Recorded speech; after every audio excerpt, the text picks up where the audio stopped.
La profesión contable, perspectivas del entorno socioeconómico cambiante. Claro que es cambiante. El entorno socioeconómico ha ido en evolución o involución, dependiendo como lo queramos percibir. Y por aquí estamos los contadores rondando ese entorno. ¿Quién ha escuchado el escándalo de Odebrecht? Todo el mundo. ¿Quién ha escuchado el escándalo de Reficar? El de la FIFA, el del Fondo Nacional del Ahorro.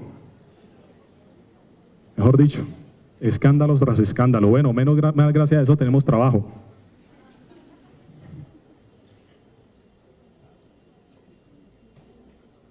Esto es un llamado de atención para ustedes, contadores públicos.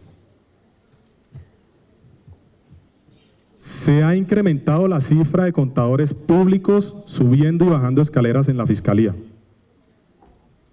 Revisores fiscales, auditores, respondiendo penalmente por conductas de la fe, que se derivan de la fe pública.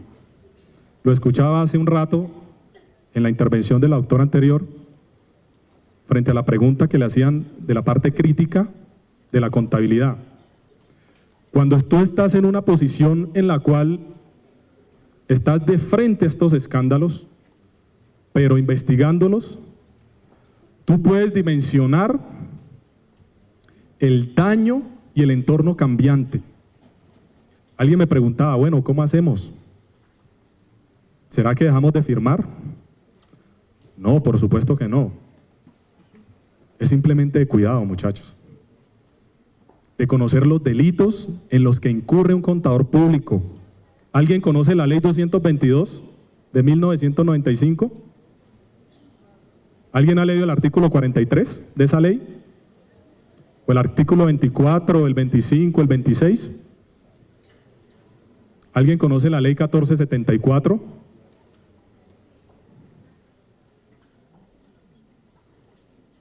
Es eso. Es conocer en el problema que nos podemos meter por firmar unos estados financieros. Y la Junta Central creo que es que te quiten a ti la tarjeta profesional o que te multen o te sancionen. Creo que el daño, bueno, uno dice, eso lo dejo pasar. Pero 8 años de cárcel, 12 años de cárcel, eso es más crítico por sus familias, por todo, muchachos, por sus hijos, por sus padres que han hecho el esfuerzo por estudiarlos, por ustedes mismos que trabajan para estudiar, para pagar sus estudios, para pagar sus especializaciones.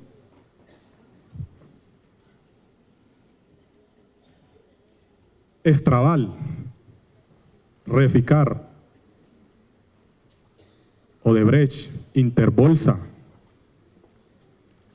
El suscrito hace parte del grupo de investigación de lavado de activos, como muy amablemente lo presentaron. Pero también hago parte del delito que investiga los delitos del grupo que investiga los delitos financieros y el mercado público de valores. ¿Eso qué es? Interbolsa. ¿Cuántos contadores hay metidos en problemas en Interbolsa? Casi todos. Respondiendo ante la superintendencia con multas que superan a veces los 200 millones de pesos, multas pecuniarias. Y con la zozobra de ser llamados a una imputación de cargos por delitos que tienen que ver con la profesión.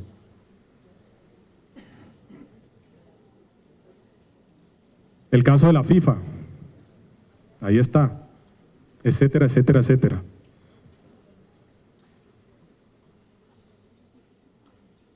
Sigamos. Junta Central de Contadores busca a los auditores de contratos involucrados en el escándalo de Odebrecht. La que está ahí es la doctora Jara.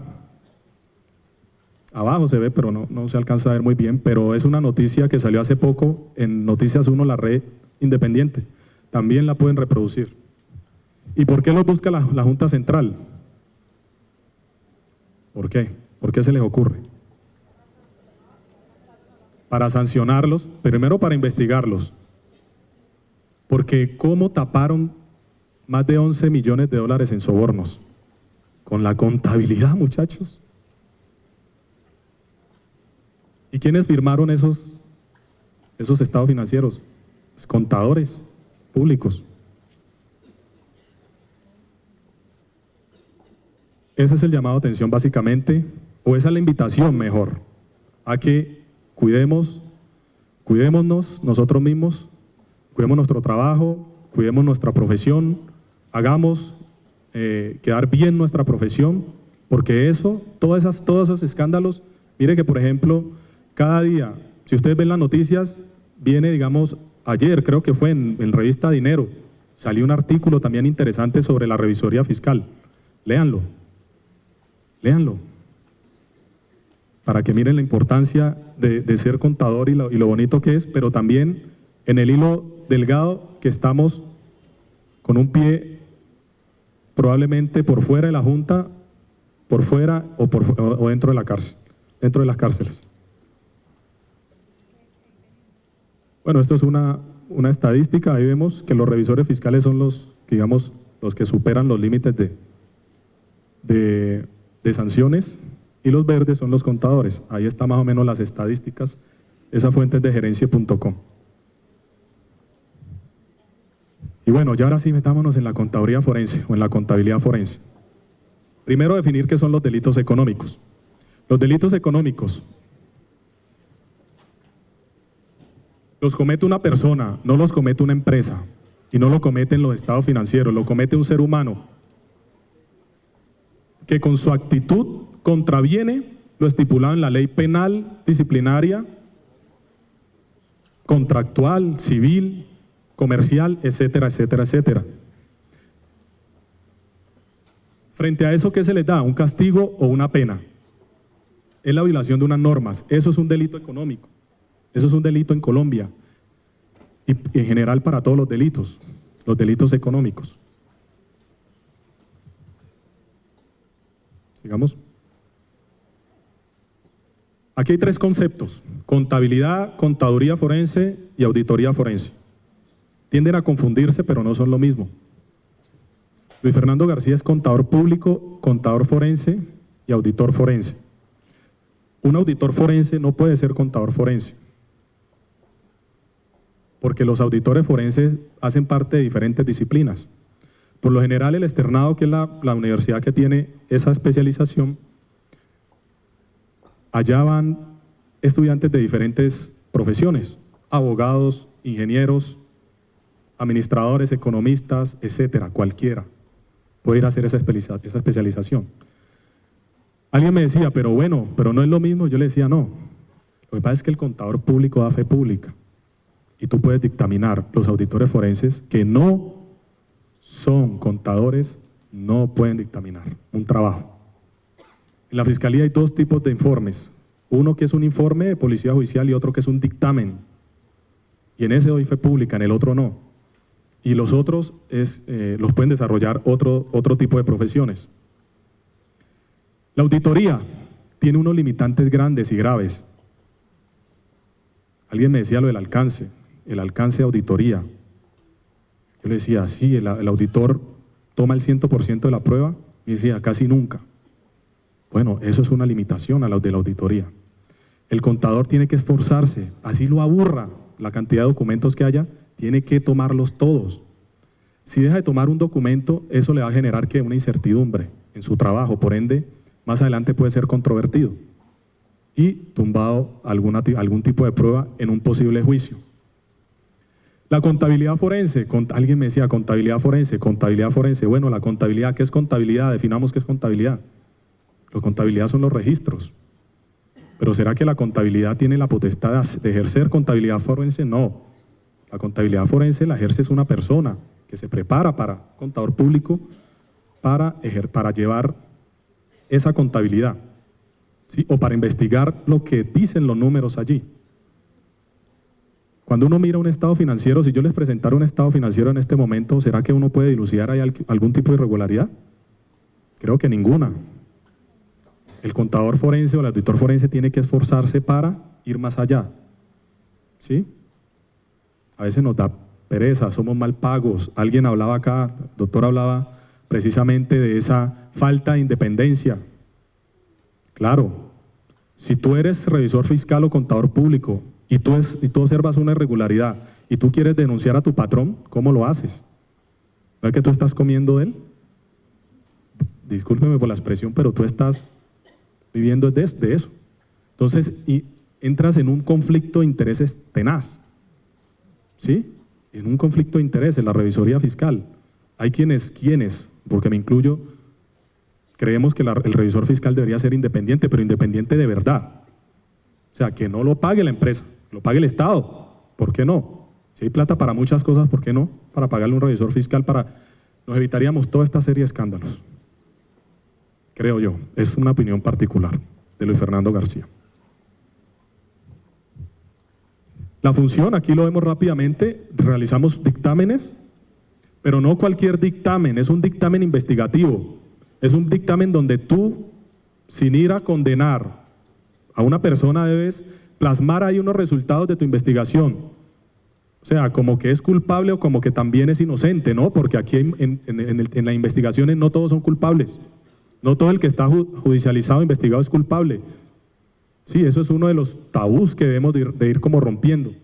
No todo el que está investigado es culpable. Una investigación contable se abre para precisamente establecer esas circunstancias de tiempo, modo y lugar en que se generaron unas operaciones. Ahora, si las operaciones fueron de lavado, bueno, ese será el resultado del dictamen. Si las operaciones fueron de peculado, ese será el resultado del dictamen. Si las conclusiones del informe o del dictamen fueron que financió terrorismo, ese es el resultado, ¿sí? No es un dictamen como el que se hace normalmente de parte de los contadores. Es más, lo primero que vamos a averiguar cuando vamos a una empresa es a mirar con todo el respeto profesional y por la ley 43, observar los informes que han hecho los revisores y que han hecho los auditores y los investigadores, para mirar si se pronunciaron. Y en la mayoría de los casos, adivinen qué, en los dictámenes, sin salvedades. Eso es tenaz para alguien que quiera salvar su responsabilidad. Sí se han conseguido dictámenes con salvedades, pero son muy pocos. Y esos que han hecho esos dictámenes con salvedades han salido así, echados. Y eso uno los consigue después. Y uno habla con ellos, bueno, no, pero es que yo sí sabía que eso estaba grave ahí, yo por eso me fui. Miren la posición. No, a mí no me importó, yo renuncié y me fui. Di mi dictamen y me fui, pero salvé mi responsabilidad. Claro, el que decidió seguir con el juego de la empresa, hoy están involucrados en procesos penales. ¿Sí? Eso es más o menos una estructura de cómo contextualizamos un delito. Con hipótesis, debe tener un propósito, una necesidad, un enfoque que nos debe llevar ¿a qué? A esclarecer si hubo o no delito. Ahora, no somos los que estamos 100% metidos en eso, en este tema de investigación. También hay abogados, hay ingenieros, hay administradores, hay especialistas en muchas ramas, ¿sí? En análisis, en muchos temas. Entonces, el contador forense hace parte de ese equipo, ¿sí? Pero es una pieza importante porque todos los delitos financieros tienen que ver con la investigación contable. Es más, nadie se ocurre a cometer un delito si no va a ganar un provecho. Y si hay un provecho, ahí estamos los contadores forenses para investigarlo.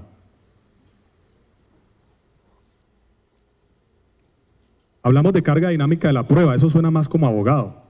Claro, la experiencia quizás me lo ha enseñado un poco, a conocer un poco del derecho, a saber cómo respondemos como autores, como coautores. Normalmente los contadores no son autores, son coautores de delitos. La definición de lavado de activos, el que oculte, transforme, ocultar, y me devuelvo un poquito. ¿En la contabilidad se oculta? Sí, claro. Yo puedo ejercer un registro cuando realmente ese registro no existió. O puedo inflar un número cuando no fue real. Eso es ocultar. No es el que va y abre una caleta y entierra ahí los dólares, los millones de dólares, no. Ocultar también se hace a través de movimientos contables. Es utilizar cuentas puentes. para hacer movimientos financieros. Entonces, eso es ocultar también. Tenemos obligación de llegar a la verdad con resultados positivos e imputación.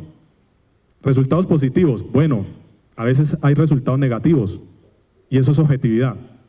Vuelvo y les comento, no todas las personas que están investigadas son culpables. Entonces, es responsabilidad del contador forense dictaminar cuando también son inocentes o cuando no hay pruebas suficientes para llevarlos a una imputación de cargos allá para lo que llamaba la 19/30.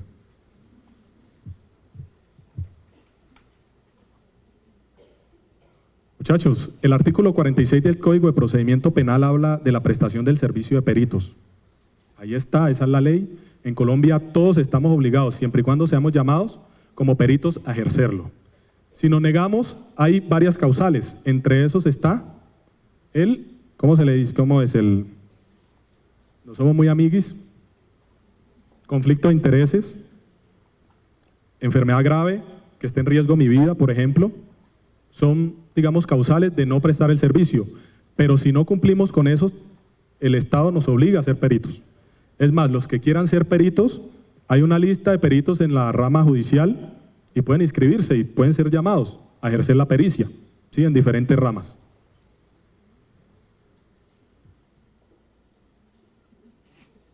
¿Quiénes pueden ser peritos? Personas con título legalmente reconocido en la respectiva ciencia, técnica o arte. Mire que ahí no habla, o sea, no es general para los profesionales. Cualquier persona puede ser perito, siempre y cuando acredite su calidad de experto o de conocimiento en una ciencia o arte. No necesariamente tengo que tener un cartón para ser perito. Lo puede ejercer cualquier persona. Un carpintero, a veces yo siempre cito el carpintero. Por ejemplo, en el caso, coloquémoslo, ya que en el caso de Andrés Colmenares, él recibió unos golpes, al parecer. Y bueno, y ahorita ahí se genera toda la duda con todo esto de la inocencia de las personas que están imputadas allí. Si a Andrés Colmenares le fueran dado con un palo y necesitáramos saber las consistencias de ese palo o de esa madera, ¿quién era el experto para eso? ¿Era el contador forense? No, un carpintero, una persona que sepa de maderas. Sí, ¿y dónde los consigue uno? Ya no se consiguen, porque ahorita todo es Home Center, todo lo voy y lo consigo hecho a Home Center o en Easy o en todas estas tiendas o estas cadenas, pero en los barrios sí se consiguen todavía. ¿Sí? Así se carezca de título, se puede ser perito. Sigamos. La multidisciplinariedad, de eso les hablaba, muchachos. Esto es un equipo. Abogados, contadores, economistas, expertos en bolsa, expertos en una cosa, expertos en la otra. A eso hace referencia la multidisciplinariedad de varias carreras. Somos igualitos a los médicos forenses. El médico forense es a un cuerpo como el contador es a los números. El médico forense establece causas de muerte. Él no va y solo disecciona el cuerpo para hacerle pruebas, o la necropsia que le llaman. El médico forense sabe de todo.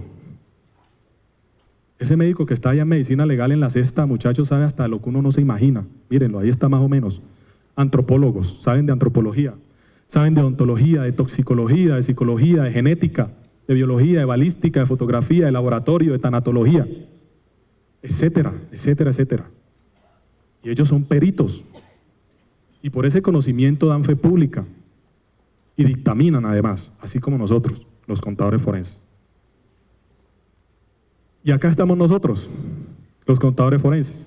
Somos peritos y dictaminamos. Y mire todo lo que debe saber un contador forense. Investigación primero. Auditoría, economía, derecho, matemáticas, microeconomía, macroeconomía, cálculo, álgebra, porque todo esto es susceptible de ser investigado. Los delitos contra la contratación pública, por ejemplo, cuando hay una contratación en la cual se escoge un proponente mediante la media geométrica y resulta que en esa media geométrica se presenta el fraude o se presenta el negocio. ¿Qué toca hacer?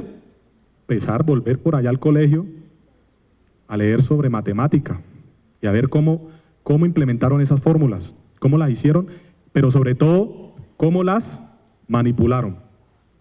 Normalmente se ven los delitos que tienen que ver contra delitos de corrupción contra la administración pública en el favorecimiento al contratista, o sea, un interés indebido en la contratación, ¿sí? Que pareciera que no incorporara números, pero no incorpora números directamente, como contabilidad y esto, pero sí fórmulas matemáticas. Entonces, toca leer un poco de matemática, estadística, estados financieros, mercadotecnia, finanzas, presupuesto, medio ambiente, técnicas. Medio ambiente, delitos contra el medio ambiente. Hace unos años funciona en la Fiscalía el delito de investigaciones contra el medio ambiente, minería ilegal. Y todo eso también hace parte de los delitos de alto impacto que investiga un contador forense. Sigamos. Esto es un esquema de lo que es una gerencia, porque voy a meterme un poco en el fraude rápidamente. ¿Qué tiempo tengo? Si yo empiezo a hablar y... 20, ok. Normalmente esto es un esquema de gerencia. Entonces vemos la gerencia, vemos los departamentos, la revisoría, el marketing, el comunicación, el de ventas, por allá, las señoras del aseo y los que colaboran en una empresa. ¿Dónde creen que se presentan los mayores índices de fraude o de tumbe? ¿De la media para abajo o de la media para arriba? De la media para arriba. A veces vemos al jefe allá como lejos y nosotros por acá de la media hacia abajo, y a veces queremos llegar allá, es más, luchamos para estar allá. Pero en los grandes casos, muchachos, de corrupción, es de la media para arriba. Es más, el triángulo del fraude fue diseñado por Creasy en 1950. Entre 1918 empezó a hablar de fraude y en 1950 lo condensó en lo que conocemos hoy como el triángulo del fraude, que es la racionalización, que es todo esto de la capacidad. Bueno, la capacidad hace parte del diamante del fraude, que en el 2004 lo tocaron otros escritores. Y yo le agregaría a esas 5 partes del diamante, le agregaría una sexta, que es el perfil psicopático, que eso es un cuento en el cual no me quiero meter, ¿sí? Ahorita. Pero los que tengan, digamos, el gusto de acompañarnos en algunas clases donde estoy dando auditoría, ya sí lo vamos a tocar en profundidad. Aquí lo vemos, poder, oportunidad y racionalización. Ese es el triángulo del fraude que propuso Creasy en 1950, 1950. Acá está el diamante del fraude, que lo propuso Holfen y Hermanson en el 2004, que incorpora la capacidad y la disposición. ¿Alguien escuchó el escándalo de Volkswagen? ¿O de Toshiba o de Samsung? El presidente de Samsung está preso por corrupción en su misma empresa, con el mismo Samsung. ¿Por qué? Porque inflan ganancias, ¿sí? Disimulan las pérdidas. Las provisiones no las hacen como deben hacerlas. Matan las carteras de manera absurda.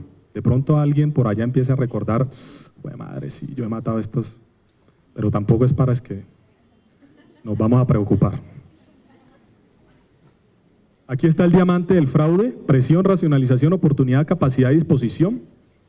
Ahí pueden ver, yo puedo dejarle la presentación para el que la quiera copiar, o se la envío al doctor Edgar para que, si a bien la tenga, compartirla. Tipos de fraude, de todo, muchachos. El fraude en Colombia, alguien me decía, ¿el fraude es delito? No, el fraude en Colombia no es delito.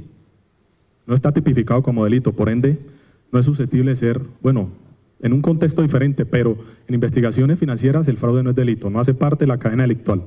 El fraude es un comportamiento, como ya lo miramos. Los 5 elementos del diamante hacen parte de esa la personalidad o a la persona como tal, pero al comportamiento, no hace parte de un tipo penal en sí. Entonces miramos el fraude tributario, fraudes virtuales, estafas, fraude procesal, fraude contable, fraude informático, etcétera, etcétera.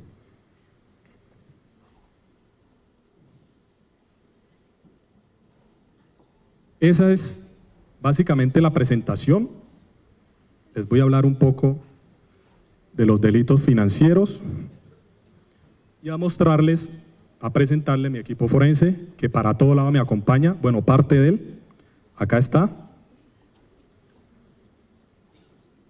Estos son unos, como unos muñequitos que, no sé, los obsequio cada vez que vengo a una presentación. Quiero, por favor, con el mayor respeto, como un recuerdo para la universidad, Doc. Representa la figura de un contador forense, con todo cariño. Cuando lo vea por ahí se acuerde de que un contador forense estuvo acá en la universidad.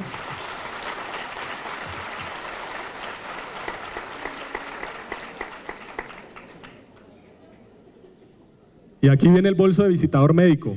Usted más parece un visitador médico con ese bolso, claro. Muchachos, yo me presento como soy, lo que hago realmente y en lo que me apasiona realmente. Acá hay elementos que quizás algunos ya conozcan, pero otros no. El que a bien guste mirarlos, tocarlos, contemplarlos, ponérselos. Por favor, las esposas no se la vayan a poner porque no tengo las llaves. Ya en la Universidad Central un alumno se me quedó amarrado, tocó casi desbaratar la silla para poderlo soltar, porque y le dije, no se las vayan a poner, porque no tengo las llaves. Cuando profesor guardando todo, y bueno, y el alumno no se iba ni nada, y yo, bueno, sí, que no vaya a pasar acá. Claro, se había puesto la esposa y le daba pena decirme, claro. Y a los compañeros. Aquí hay parte de mi uniforme, pues no de mi uniforme, mi uniforme está ya guardado, pero esos son réplicas que he podido conseguir para traérselo y compartírselo a ustedes. Son réplicas reales, no se vayan a asustar, por favor, como les dije, las pueden, es más, ahorita abajo y los que quieran, digamos, medírselo, tomarse foto, acá está.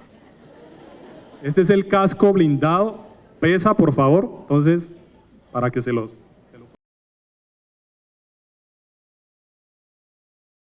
Es un arma, es un MP5, entonces es una réplica, por supuesto, no vayan, no es de verdad, pero son igualitas a las que utilizamos.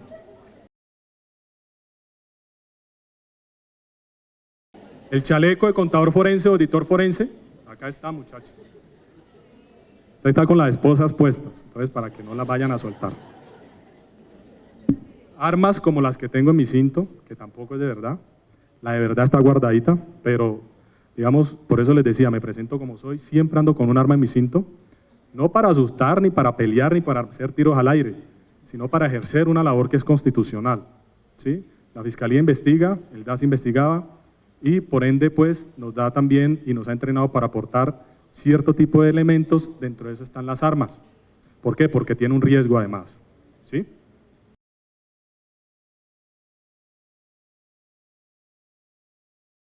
¿Dólares?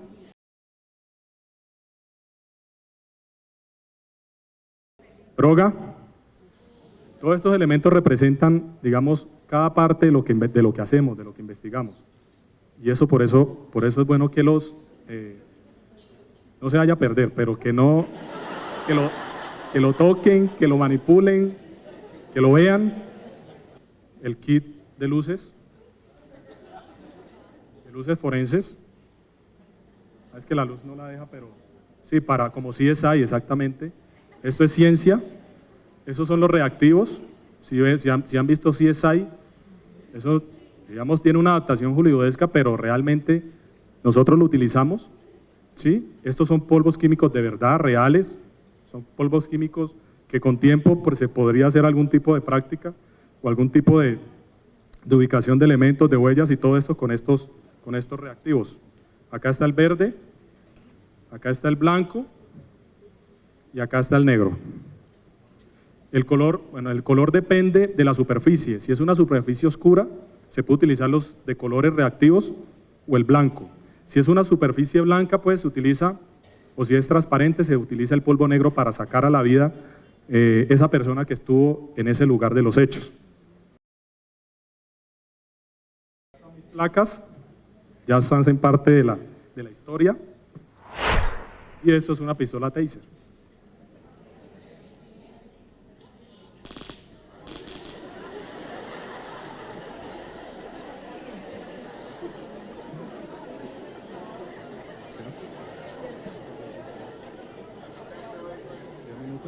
Apenas para preguntas. Bueno, muchas gracias, doctor. Esto es parte del equipo, muchachos. Entonces, creo que con esto y las preguntas, ya me dicen que queda el tiempo de preguntas, entonces estoy para contestarlas todas.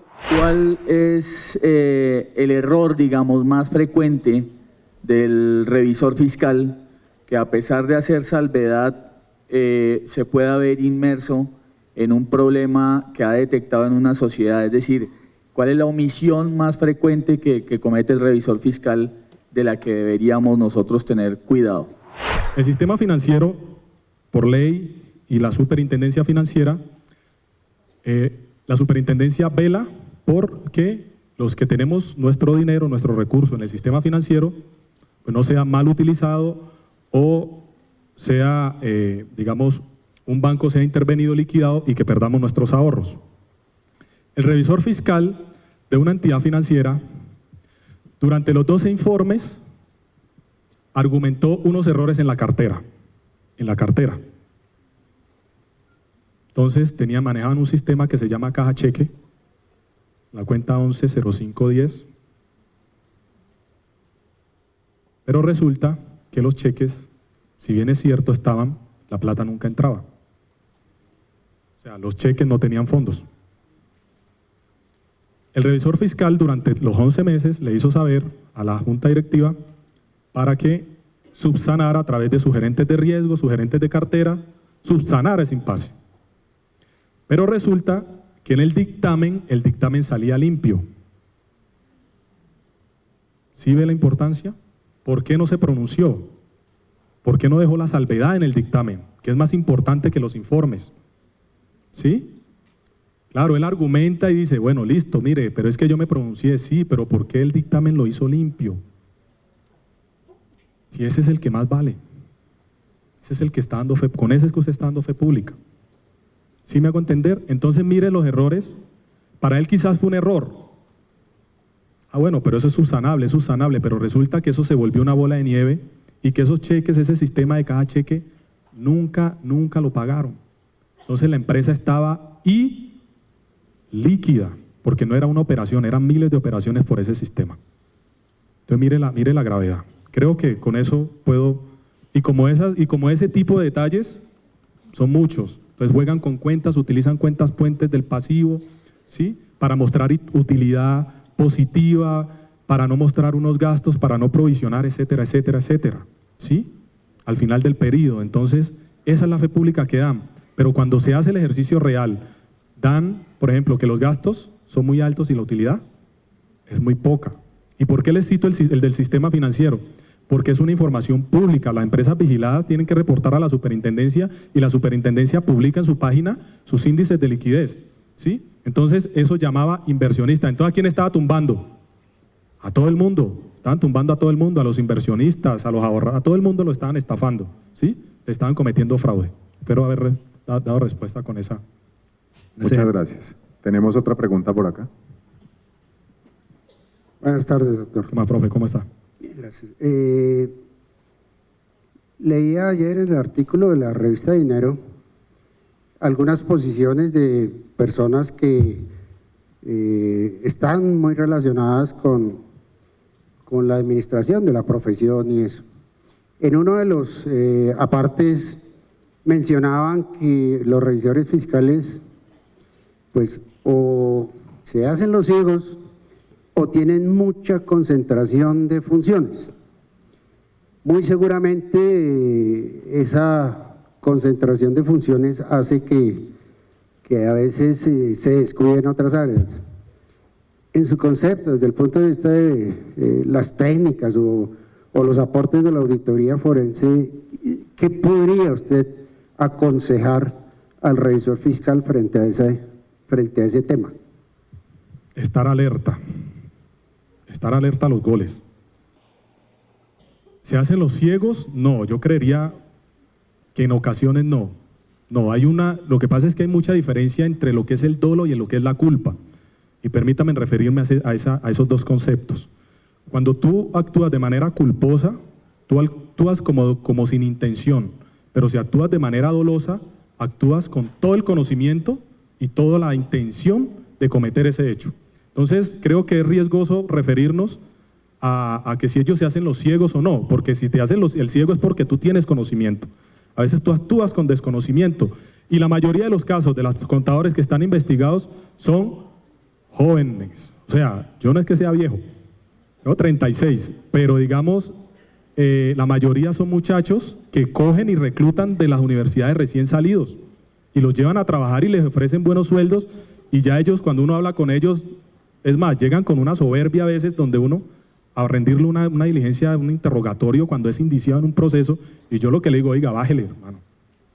No, pero es que, o sea, yo me gano 12 millones, sí, pero ojo, que aquí te estás metiendo en un problema, y tú aquí puedes salir con más problemas con los que entraste. Entonces, ahí bajan un poco Entonces, miremos quiénes están ejerciendo, o sea, quiénes son las personas que se están metiendo en ese problema, y delimitaríamos un poco más el problema, ¿sí? Son jóvenes que oscilan entre los 20 y los 35 años, muchos, digamos, yéndonos muy lejos, pero normalmente están entre los 26, 27 y 28, o sea, recién salidos de la academia, recién salidos de la universidad. Entonces, yo que le recomendaría a los revisores, estar alerta. A veces la astucia, a veces tú tienes astucia y tú te las pillas, pero no las escribes. Escriban, muchachos. Siempre profesor me decía, papeles hablarán. Y eso es cierto. Tú las constancias que dejes, las palabras se las lleva el viento. No importa que los echen, muchachos. Hombre, trabajo hay para todos, trabajo sí hay. Tú no te vas a quedar desempleado, ¿sí? Pero sí te puedes meter en un serio, te puedes quedar sin carrera, sin profesión y sin libertad, ¿sí? Entonces, estar alertas. Esa es la mejor recomendación que les puedo hacer. Los invito a ser contadores forenses y muy amables. Muchos éxitos en sus carreras, muchachos.